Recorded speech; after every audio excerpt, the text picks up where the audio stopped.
My husband has always been really closing to his mom, so much that he's like a mama's boy. But I never expected her to get so mad at me the way she did. It all started when she went through my purse without asking. First off, that's a huge invasion of privacy. Who does that? While snooping, she found some money and immediately accused me of stealing it. Why? Because she didn't even know I had a job. She thought I was just a stay-at-home wife. But in reality, I'm the one earning the money in our household. They even tried to kick me out of my own house, claiming I had stolen their money. So I left and went across the street to a hotel. When I got there, the hotel manager welcomed me warmly. Why? Because I work there. You should have seen the look on my mother-in-law's face when she realized this. Now, I'm writing this post because I feel so lost. I've made this account just to share my story and hopefully get some advice from others who might have been through something similar. I've already read so many posts from people in tough situations, but none of them seem to fit what I'm going through. Before I go further, I want to admit that I know I made some mistakes to end up here. I should have seen the red flags, but I didn't. Now, all I can do is figure out my next steps. Please don't judge me. I just need help to move forward. If you're still with me, here's why I'm posting this. I'm 30, and I'm starting to think my husband might be cheating on me. The problem is I rely completely on him and his parents, so leaving feels impossible. I'll explain everything in sections so it's easier to understand, and not just one big rant. Why I think my husband is cheating. I'm not someone who jumps to conclusions easily. I try to stay calm and think things through. But my husband, Randy, has never been good at sharing his thoughts or communicating what he wants. Because of that, I'm starting to notice things that feel off. This is just the beginning, and I'm trying to figure out what to do next. I hope sharing my story here will help me find some clarity and advice. I've had to learn to read between the lines and assume I don't always have all the information. I try not to overreact, and I've always given my husband a lot of trust. After all, we've been married for almost 10 years now, and I'd like to think I know his behavior well, what's normal and what isn't. When we first got married, he was in the military, but he was discharged a few years ago due to an injury. So, I'm not just calling him a cheater because he's been going out more than usual. I don't assume he's unfaithful every time he's out of my sight. But there are multiple reasons, real reasons, that have made me think something is going on. Why I think he's cheating. Lately, he's been going out much more often. When he bothers to explain, he says it's because he's working late. He's a real estate agent, so his schedule has always been a bit unpredictable. At first, I didn't think much of it. But over time, he started coming home later and later, always sticking to the excuse that he was working. Then there's his phone. He's constantly on it now, much more than he used to be. He says it's for work, but he already has a work phone that he uses for business. The extra time he's spending on his personal phone feels suspicious. A few weeks ago, I even saw him using Snapchat, which he's never used before, at least not that I know of. I can't imagine work-related conversations happening on Snapchat. There are other things too. Sometimes, he comes home smelling like a woman's perfume. Other times, he looks more put together than he should after supposedly working late. I'm not sure if these are solid reasons to feel this way, but in my heart, I know something is wrong. I believe he's being unfaithful, and probably still is. Why I haven't confronted him or left. You're probably wondering why I haven't just talked to him about this or left. The truth is, talking to him wouldn't help. He doesn't handle problems well, no matter how gently I bring them up. Every time I try, he turns it around on me, making it seem like I'm the problem. If I mention this, I know he'll accuse me of not trusting him, and somehow I'll end up feeling guilty and apologizing. It's happened before, not with cheating, but with other issues. Looking back, I realize this pattern now. At the time, I didn't see it for what it was. But now I'm stuck, unsure of what to do next. When I think about talking to Randy about my concerns, I just know it'll end up being something I'll have to apologize for. So I feel like I have no choice but to consider leaving. And before anyone says I'm being too quick to give up or making a big decision over one problem, let me explain more about my marriage. I got married at 20, the same year I graduated high school. Randy was 25 and in the Navy. He completely swept me off my feet. I didn't have much of a family. My dad left when I was a freshman in high school, and my mom basically gave up on life after that. She passed away when I was 20. By then, I was completely alone in the world. Then Randy came into my life. Within 5 months of meeting him, I was signing my name on a marriage certificate. He told me he didn't want to drag me around from one Navy station to another, even though I would have followed him anywhere. He said I'd already been through so much instability in my life and deserved a proper home and family. After we got married, we moved in with his parents, and shortly after, he was deployed. I never complained. I was just so grateful that someone cared enough to try to give me the stable family life I'd never had. Randy's father was also in the Navy, and his parents had very traditional values. The man earns the money, and the woman takes care of the home. When Randy and I got married, his mom took it upon herself to train me to be the perfect homemaker. I was 20, barely an adult, and thrilled to finally have a family. I wanted to fit in, so I did whatever was expected of me. I didn't question their rules or expectations, and because of that, the demands kept piling up. I was expected to embrace the role of a perfect little wife. That meant staying home, cooking, cleaning, and taking care of my in-laws. For the past 9 years, that's all I've done.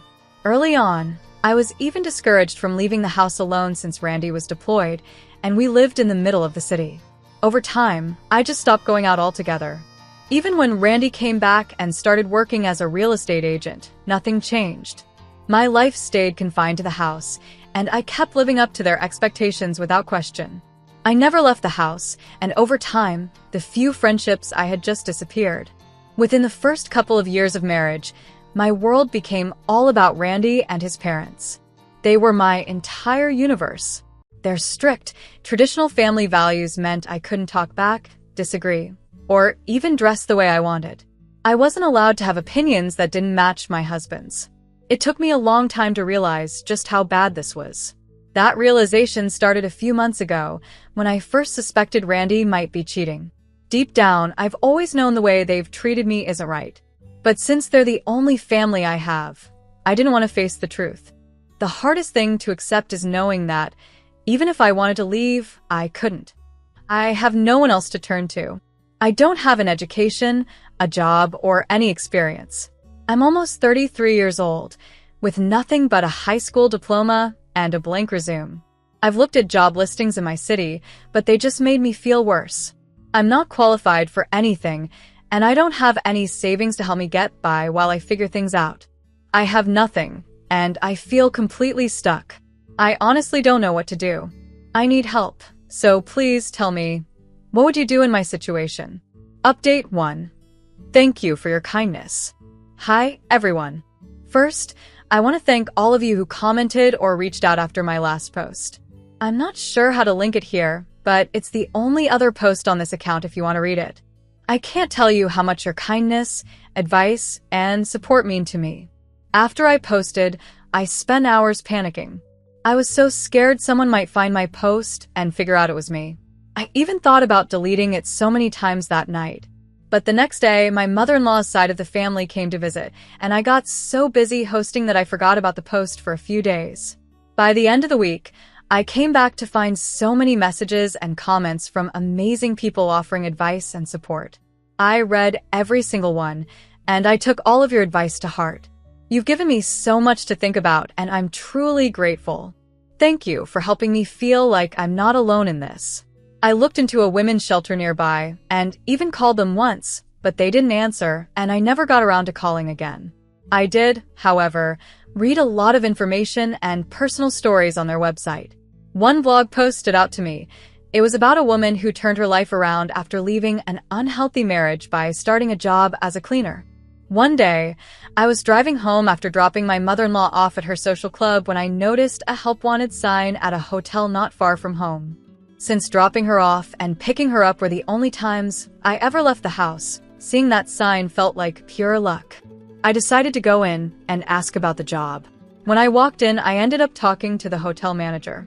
I explained, in a professional way, that I really needed a job and didn't have any qualifications. I think God was truly looking out for me that day because she decided to give me a chance.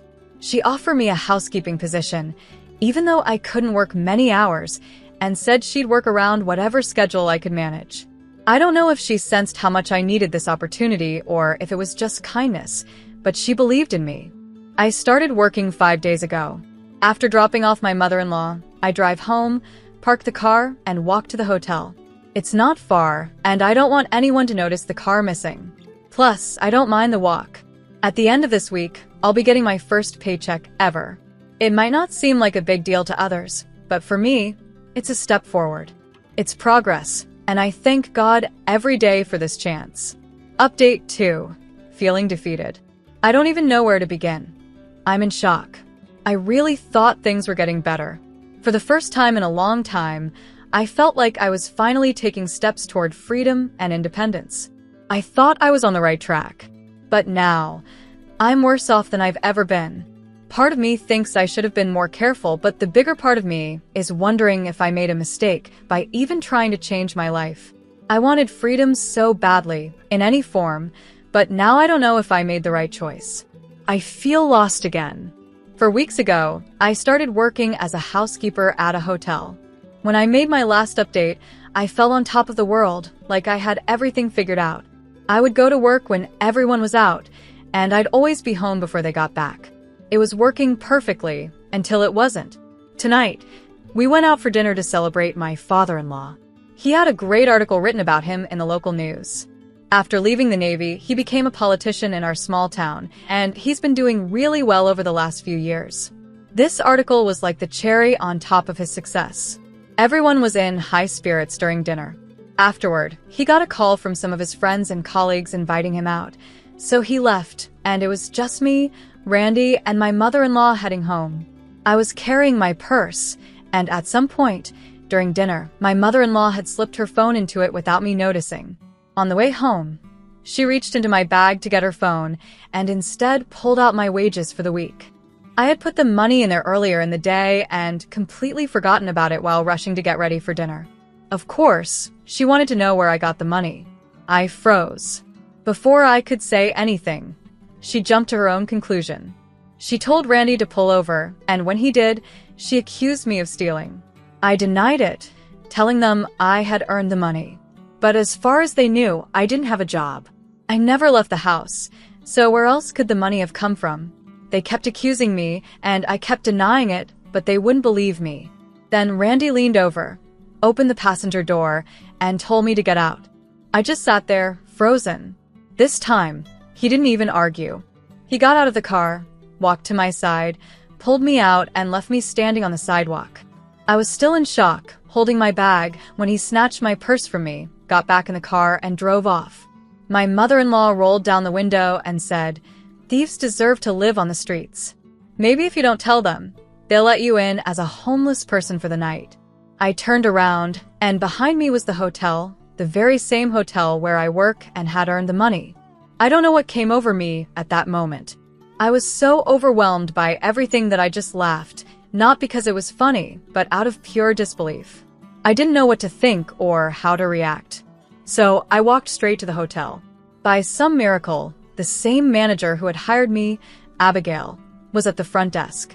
For the past 4 weeks, she'd been checking in on me, even though she could tell there was something about my situation I wasn't sharing. When I walked in, looking completely shell-shocked, with nothing but the clothes I was wearing, she didn't ask questions. She just hugged me and took me to the back room. Thankfully, I still had my phone with me. Update 3. Where I am now. I wanted to update everyone who's been commenting and messaging me. I don't have much to say, but I'll answer your questions and share what's happened in the last few days since my husband and mother-in-law kicked me out. After Abigail took me to the back room, she comforted me until I could think straight enough to talk. I ended up telling her everything. Maybe it was unprofessional to share so much with my manager, but in that moment I needed someone, and she was there. Abigail listened patiently, and when I finally finished, feeling embarrassed and ashamed for unloading all of that on her, she surprised me. She said she was sorry I'd been going through so much. I couldn't believe it. Here I was, bothering a woman I'd only known for 4 weeks, and instead of judging me, she offered nothing but understanding. Abigail told me she had suspected there was more to my story from the moment I came to the hotel looking for a job. She said she would never turn her back on a woman in need. Then, she told me something shocking. She had seen Randy and my mother-in-law's faces when they realized she'd welcomed me into the hotel. She said they looked pale as ghosts before driving off in a rush, almost like they were the guilty ones. Abigail went above and beyond for me. She gave me a room to stay in, sent up some hot chocolate, and even found a spare charger for my phone. That's where I wrote my last update from. The next morning, as if she hadn't already done enough, Abigail came to see me again. She brought documents proving I'd been working at the hotel, along with my pay slips for the last 4 weeks. She said, "No one's going to make you feel like you have to defend yourself. You've earned this money, and you deserve your dignity." Abigail's kindness has been more than I could have ever asked for, and I'm so grateful for her. She didn't just give me a job, she gave me a chance to start over. I hadn't stolen a thing, and I was determined to prove it. Abigail drove me to my in-laws' house, what used to be my home. I didn't want to drag her any further into my problems, so I went inside alone. I didn't really have a plan, and I wasn't sure what I was hoping to achieve. When I showed Randy the documents proving I'd earned the money from my job, he just looked at them and said it didn't change anything. He told me I had gone behind his back and that it would take a lot for him to forgive me. His mother agreed, saying I couldn't blame them for their reaction because I had broken their trust. In that moment, I realized something. If I gave in, apologized, and begged for forgiveness, I'd never get out of this. I'd never have another chance to change my life. It took every ounce of strength. I had to walk into our bedroom, grab a few things, and leave as quickly as I could. I'm so thankful I followed the advice from a commenter who told me to have my important documents ready to go. Those were the first things I grabbed. And I'm even more grateful that when I walked out, practically running as Randy screamed at me, Abigail was still waiting for me outside.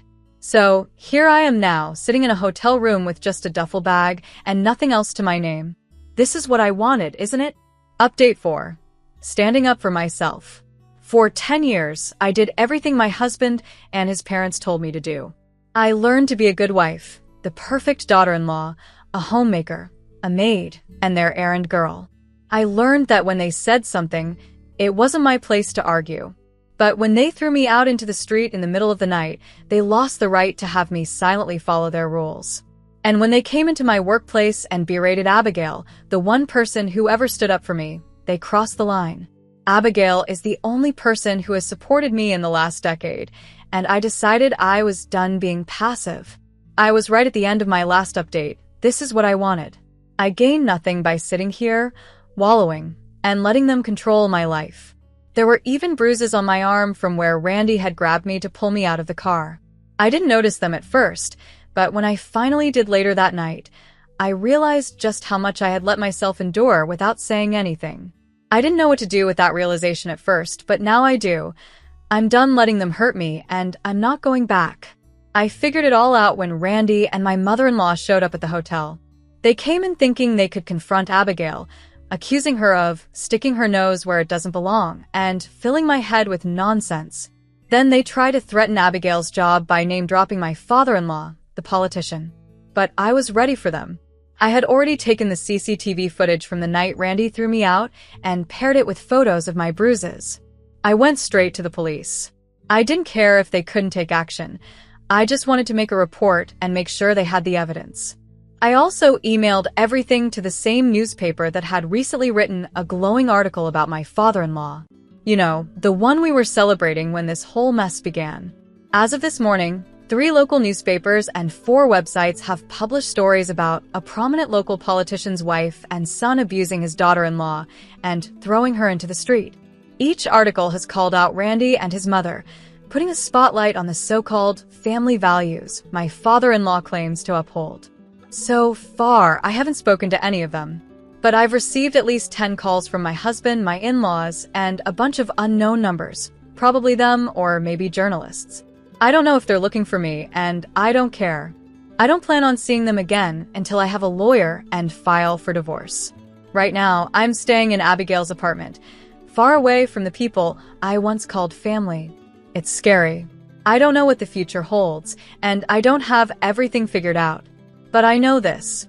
It's better than going back. It will get better. Last night, I read a quote that said, "To build your new life, sometimes you have to burn your old one to the ground. It's painful, and it's not easy, but it's necessary. This is what I need to do to move forward and finally build a life of my own." Update 5. The final update. Hi, everyone. I never thought I'd come back to this post, especially after all these months, but I just had to share the good news with the people who helped give me the strength to break free. I just got promoted. It's not official yet and won't take effect immediately. It might not even happen this year, but I've been accepted into a management training program at the hotel. It's a small step, but it's mine. For the first time in years, I feel like I'm building something real for myself. Thank you to everyone who supported me through this journey. Your kindness and advice gave me the courage to take control of my life. Thank you, truly.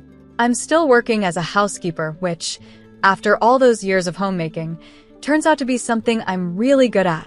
But now, I'm being trained to take over the housekeeping management role.